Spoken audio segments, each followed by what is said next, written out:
Assalamualaikum warahmatullahi wabarakatuh. Waalaikumsalam warahmatullahi wabarakatuh. Sebelum kita memulai pembelajaran kita pada hari ini, alangkah baiknya kita membaca doa dengan membaca surah Al-Fatihah yang dipimpin oleh ketua kelasnya. Sebelum mulai pembelajaran, mari kita membaca Al-Fatihah. Bismillahirrahmanirrahim. Alhamdulillahi Rabbil Alamin. Ar-Rahmanir-Rahim. Maliki Yaumiddin. Iyyaka na'budu wa iyyaka nasta'in. Ihdinas siratal mustaqim. Siratal ladzina an'amta 'alaihim ghairil maghdubi 'alaihim waladdallin. Amin. Ya, terima kasih. Sebelum itu Ibu akan mengabsen terlebih dahulu. Ulan, Mita, Putri, Lani. Ya, hari ini hadir semua ya. Nah, sebelum itu Ibu minta untuk kalian merapikan bajunya terlebih dahulu sebelum kita memulai pembelajaran kita pada hari ini. Nah, jadi sudah. Nah, sebelum itu kan kalian tentunya sudah pernah membaca atau pernah terbayang bagaimana sih contoh-contoh adab kita atau perlakuan kita kepada tetangga. Nah, coba Ulan. Saling menghormati. Ya, benar sekali ya Ulan, jawaban Ulan bahwa kita sesama tetangga itu saling menghormati. Tidak boleh kita itu angkuh atau sombong, tidak menghormati. Apalagi kadang kita punya tetangga itu berbeda agama. Nah, kita tidak boleh saling menghormati ketika tetangga kita yang beragama lain tengah melakukan ibadah mereka.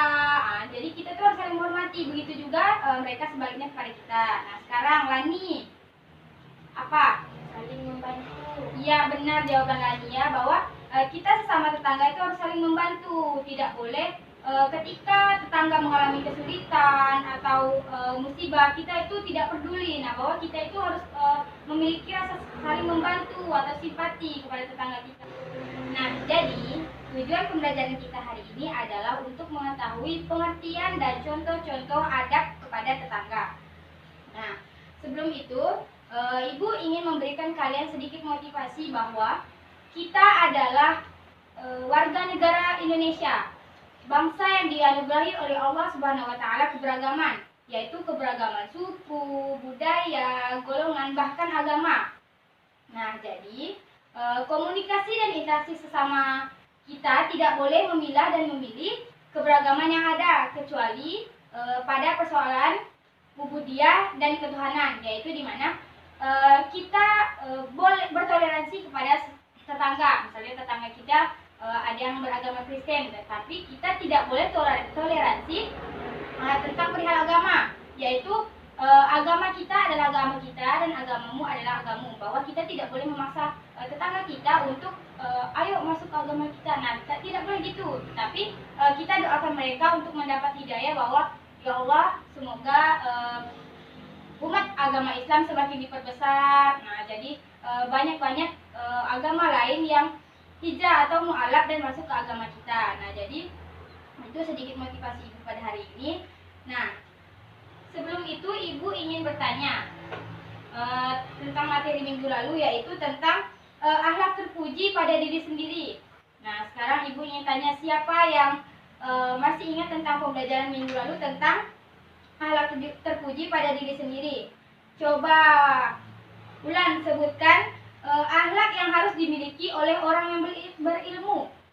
Bersabar, tenang, dan tetap berwibawa. Mengutamakan sikap rendah hati. Nah, benar sekali ya jawaban dari Ulan, bahwa akhlak yang harus dimiliki oleh orang berilmu adalah rendah hati, bahwa kita harus memakai teori padi, yaitu makin berisi makin tunduk, bahwa kita sebagai pelajar, sebagai siswa, kalau kita berilmu harusnya kita lebih tunduk, lebih rendah hati, bahwa kita tidak boleh sombong. Misalnya nih ada teman kita yang putus sekolah, kita masih sekolah, nah kita bilang kepada teman kita, saya sekolah, kamu tidak sekolah, ilmu saya lebih tinggi daripada ilmu kalian. Nah, tidak boleh ya. Nah, jadi untuk pembelajaran kita hari ini adalah kita akan belajar tentang adab bertetangga. Nah, sebelum itu ibu akan membagi kalian menjadi 2 kelompok, yaitu Putri bersama Lani, Mita bersama Ulan. Nah, ibu akan berikan kalian selembaran materi yang sudah ibu siapkan. Nanti ibu akan menuliskan di depan papan tulis soal, yang dimana kelompok 1 menjawab soal nomor 1 dan kelompok 2 menjawab pertanyaan nomor 2. Nah, nanti didiskusikan. Setelah itu dijawab pertanyaan yang sudah ibu siapkan. Nanti kita akan presentasikan satu-satu di depan kelas.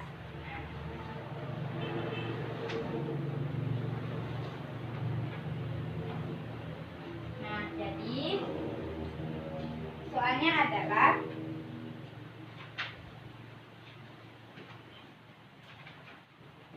ingat ya, soal nomor 1 untuk kelompok 1, soal nomor 2 untuk kelompok 2.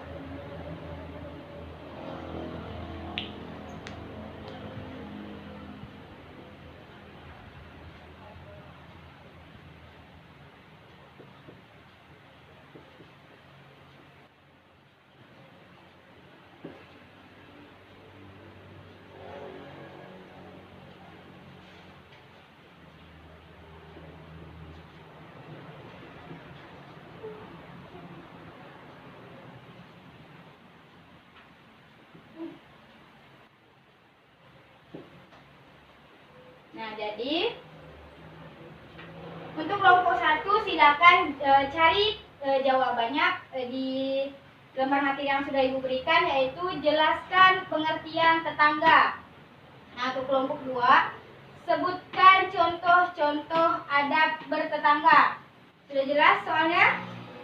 Nah, sekarang silakan kalian melingkar terlebih dahulu untuk mendiskusikan jawaban yang untuk menjawab soal yang sudah ibu berikan. Ya, sekarang ibu kasih waktu kalian 5 menit untuk mengerjakan soal yang sudah ibu berikan.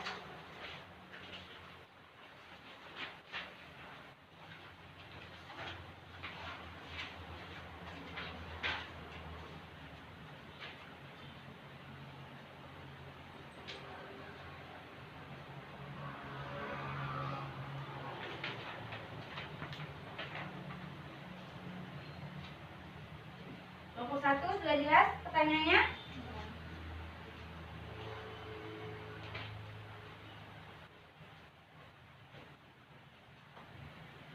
Langsung dilingkar di lembar materi yang sudah ibu berikan juga boleh.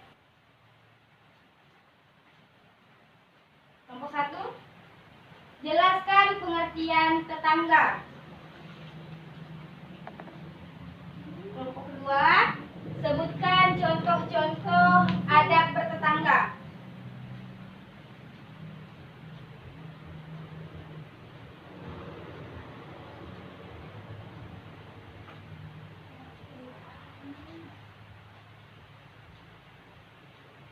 Putri, diskusikan.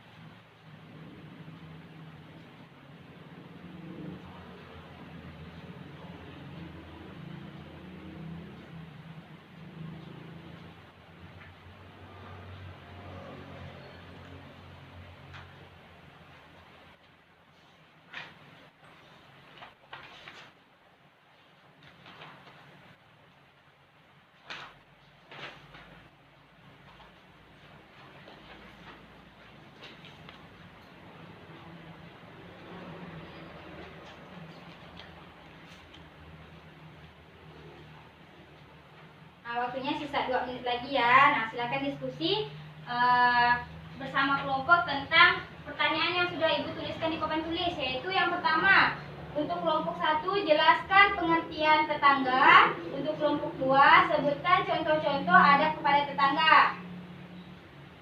Nah, saksikan.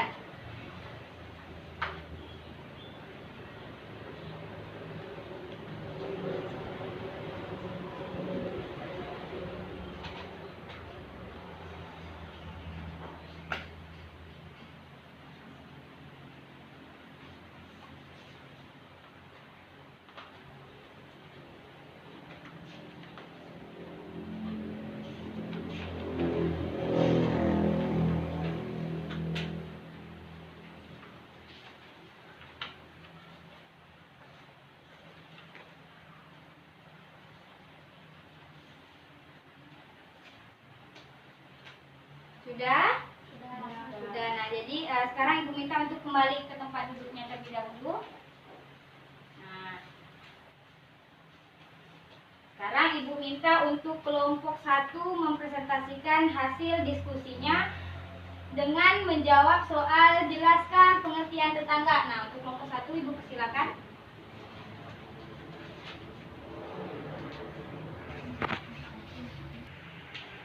Nah, untuk kelompok 1 Ibu persilakan. Pengertian tetangga. Tetangga adalah orang yang rumahnya berdekatan dengan rumah kita. Sudah? Nah, Ibu. Nah, jadi jawaban dari kelompok 1 yaitu tentang jelaskan pengertian tetangga. Nah, kelompok 1 menjawab bahwa tetangga adalah orang yang rumahnya berdekatan dengan rumah kita. Nah, sebelum Ibu menjelaskan, dari kelompok 2 apakah ada yang ingin ditanyakan? Tidak, sudah jelas. Nah, jadi Ibu sedikit menjelaskan bahwa apa yang sudah disampaikan oleh teman-teman kita dari kelompok 1 ini sudah benar, bahwa tetangga adalah orang yang tinggal di dekat rumah kita. Yaitu dari pengertiannya ini mengandung makna bahwa bertetangga tidak memiliki ketentuan yang khusus. Ini berarti bahwa tetangga kita bisa berbeda suku, berbeda agama, berbeda kulit, adat istiadat, agama atau keyakinan, kaya atau miskin. Namun dalam hal ini ada batasan tetangga masih diperselisihkan para ulama. Pendapat muqtadar atau pendapat yang masyhur mengatakan bahwa batasan tetangga adalah 40 rumah dari semua arah. Berarti dari arah kanan 40 rumah, arah kiri 40 rumah.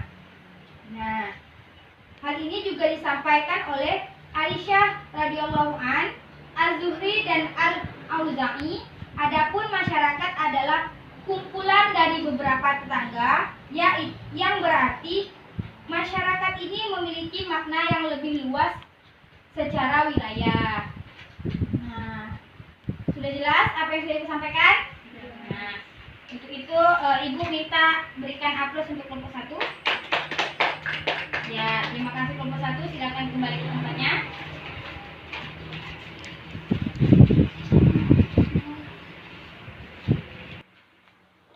Nah, sekarang Ibu minta untuk kelompok 2 mempresentasikan pertanyaan, yaitu sebutkan contoh-contoh adab bertetangga. Nah, untuk kelompok 2 Ibu persilakan.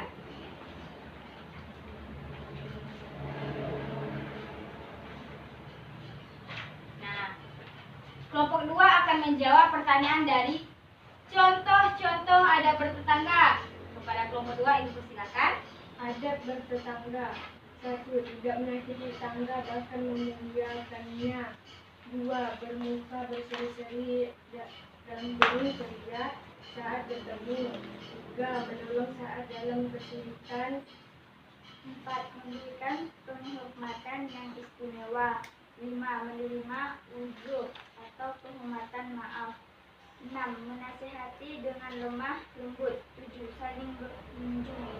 Nah, itu tadi jawaban dari kelompok 2. Dari kelompok 1 apakah ada yang ingin ditanyakan? Sudah jelas? Ya. Nah, jadi apa yang sudah disampaikan oleh kelompok 2 ini sudah benar, bahwa akhlak yang paling utama yang dianjurkan oleh Islam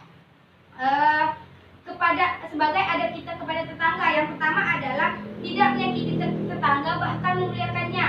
Nah, yang sudah kita tahu bahwa kita sesama tetangga itu tidak boleh saling menyakiti, mulai dari menyakiti lewat perkataan, perbuatan. Yang kedua, bermuka berseri-seri atau ceria saat bertemu. Nah, ketika kita bertemu dengan tetangga, tidak boleh membawa muka masam. Harus ceria, harus senyum. Nah, bawa senyum kan sedekah. Nah, jadi dengan bersenyum saja kita sudah mendapat pahala. Yang ketiga, menolong saat dalam kesulitan. Nah, bahwa yang dimana kita ketahui bahwa kita ini kadang tidak sempurna. Kita selalu diberikan Allah cobaan. Nah, itu sebagai tanda Allah sayang kepada kita. Nah, jadi kita harus sering menolong saat tetangga dalam kesulitan. Yang keempat adalah memberikan penghormatan yang istimewa. Nah, yang tadi sudah Ibu jelaskan bahwa kadang kita memiliki tetangga yang beda agama dengan kita. Nah, jadi kita tidak boleh tidak hormat meskipun kita berbeda agama. Yang kelima adalah menerima uzur atau permohonan maaf. Manusia adalah tempatnya salah, tempatnya hilaf. Nah, kadang kita tidak sadar atau mereka tidak sadar melakukan sesuatu yang menyukai hati kita. Nah, jadi kita harus membuka pintu maaf sebesar-besarnya. Meskipun kadang kita tersakiti oleh kata-kata mereka, tersakiti oleh perbuatan mereka. Nah, yang keenam adalah menasihati dengan lemah lembut. Nah, begitu juga dengan kita manusia tempatnya hilaf, tempatnya salah. Tentu kita kadang membuat salah. Nah, jadi mereka juga kadang membuat salah. Nah, jadi ketika kita ingin menasihati mereka yang berbuat salah itu dengan lemah lembut. Juga menasihati itu secara berdua saja, tidak boleh ketika orang ramai. Nah, itu bukan menasihati, tapi lebih kepada menghina. Nah, yang ketujuh adalah saling berkunjung. Nah, sebentar lagi kan Lebaran. Nah, jadi kita sebagai tetangga itu harus saling berkunjung, harus saling menjalin tali silaturahmi. Nah, sudah jelas semuanya? Ya. Nah, jadi Ibu minta untuk memberi aplaus untuk kelompok tua dan kita semua. Nah, terima kasih Ibu, persilakan kembali ke tempat duduknya.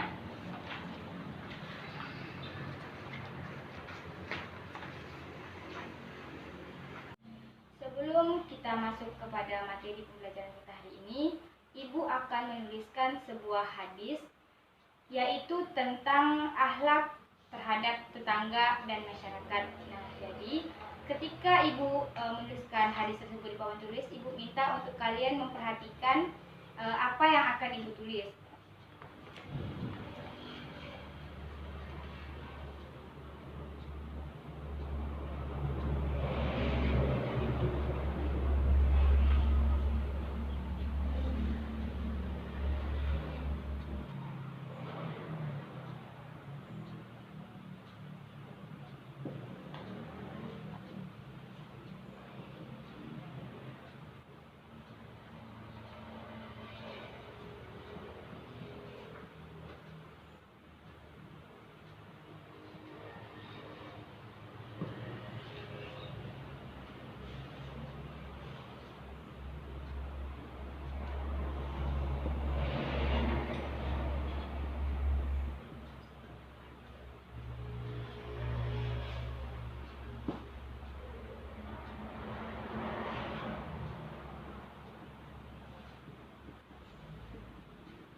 Nah, jadi hadis yang sudah Ibu tuliskan di papan tulis yaitu mengenai hadis tentang akhlak terhadap tetangga dan masyarakat.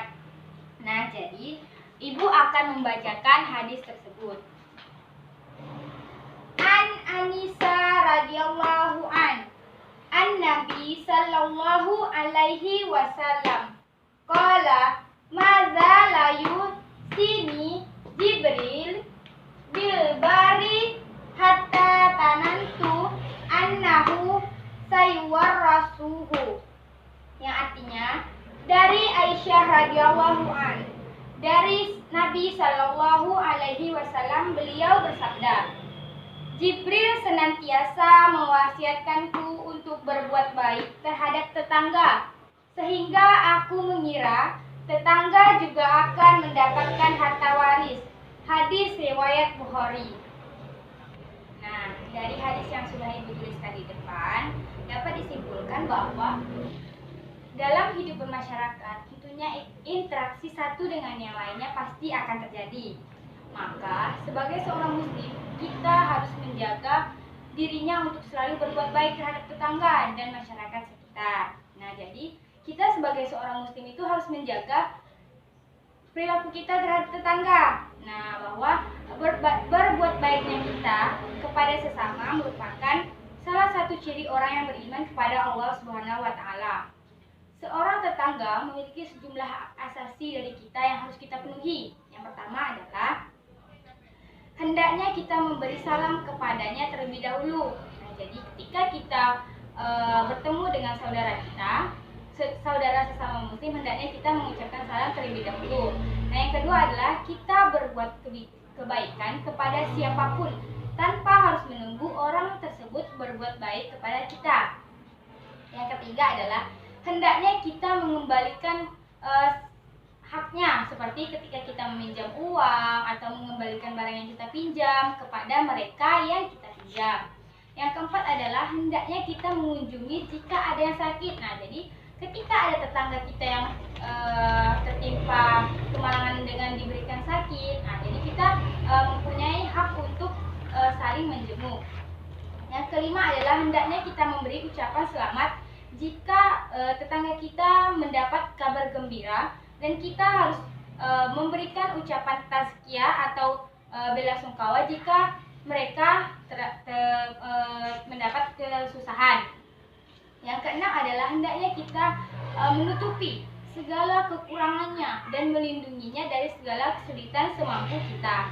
Yang ketujuh adalah hendaknya kita berhadapan dengan mereka selalu dengan senyuman dan penuh hormat. Nah, jadi ketika kita tengah berhadapan dengan tetangga atau dengan orang yang kita lihat, hendaknya kita memberikan senyuman, yang dimana senyuman merupakan sedekah. Nah, jadi jika kita telah mampu memberikan dan melaksanakan hak-hak bertetangga yang sudah Ibu sebutkan, tentunya kehidupan yang bahagia, yang harmonis, rukun, tentram, aman, dan bersahaja akan terjadi dengan sendirinya jika hak-hak yang tadi sudah disebutkan kita penuhi.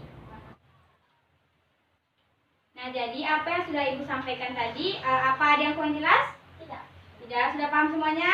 Sudah. Nah, jadi kesimpulan pembelajaran kita hari ini adalah, dicatat ya kesimpulannya, bahwa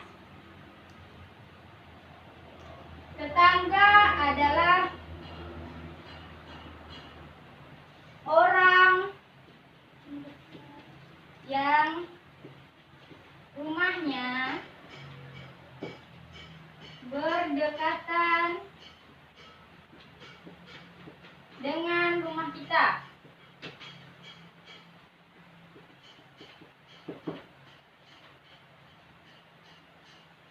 Para ulama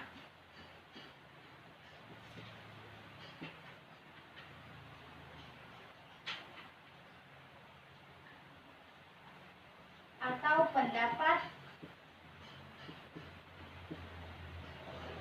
muktabar ditulis, Putri, Iya, Bu. atau pendapat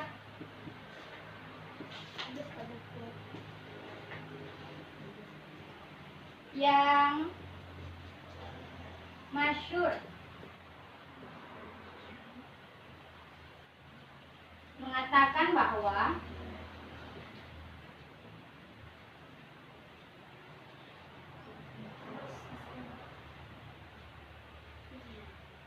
batasan tetangga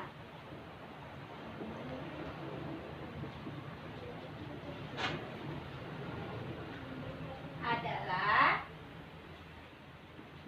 Bulan tulis, Iya, Bu.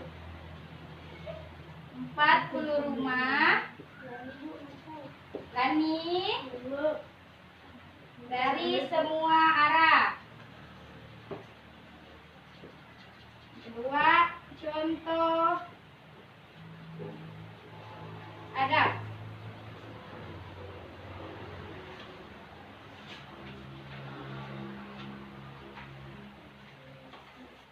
Bermuka, berseri-seri atau ceria saat bertemu. Yang kedua, menolong saat dalam kesulitan. Tiga, memberi bulan tulis.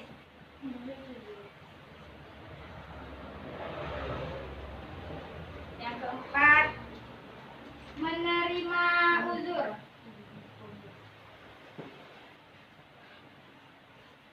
atau permohonan maaf. Yang kelima,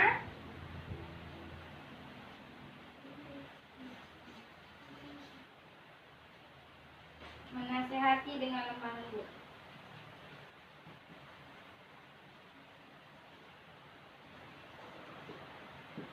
Yang ketujuh, saling berkunjung.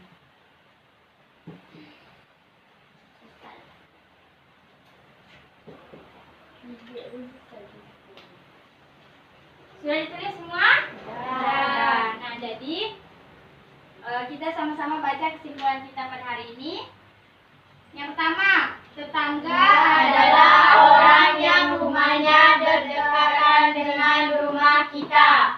Yang kedua, para ulama atau pendapat muktabar atau pendapat yang masyhur mengatakan bahwa batasan tetangga adalah 40 rumah dari semua arah. Contoh adab: bermuka berseri-seri atau ceria saat bertemu, menolong saat dalam kesusahan, memberi penghormatan, menerima uzur atau permohonan maaf, menasihati dengan lemah lembut, saling berkunjung. Nah, sudah dicatat semua? Sudah. Nah, jadi sekarang Ibu akan hapus, tetapi tidak usah. Nah, sekarang Ibu akan bertanya tentang pembelajaran kita pada hari ini. Nah, Ibu ingin tahu siapa yang bisa menjawab pertanyaan dari Ibu, akan Ibu kasih hadiah. Nah, pertanyaannya adalah, mengapa kita harus berbuat baik kepada tetangga? Ayo, siapa yang bisa jawab? Kalau tidak bisa, Ibu tunjuk. Ibu ulang sekali lagi. Mengapa kita harus berbuat baik kepada tetangga? Ibu hitung sampai 10. 1, 2, 3, 4, 5, 6, 7, 8, 9, 10. Nah, Ibu ulang sekali lagi pertanyaannya. Mengapa kita harus berbuat baik kepada tetangga? Putri? Karena tetangga adalah orang yang berdekatan rumah dengan kita, maka oleh karena itu kita harus berbaik kepadanya. Ya, sekarang coba ulang. Karena tetangga sama dengan saudara kita. Ya, sekarang Lani.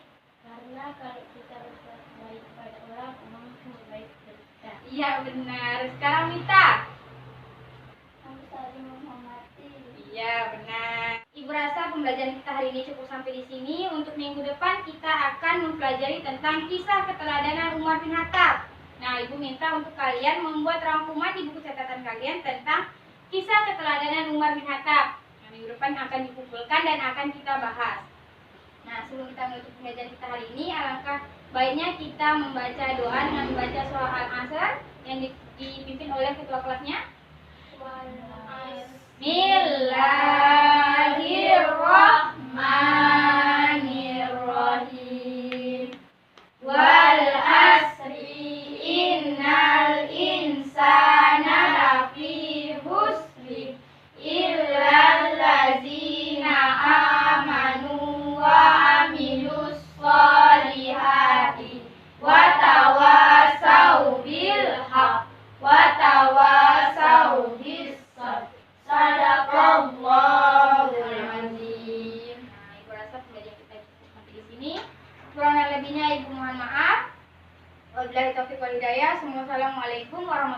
warahmatullahi wabarakatuh. Waalaikumsalam.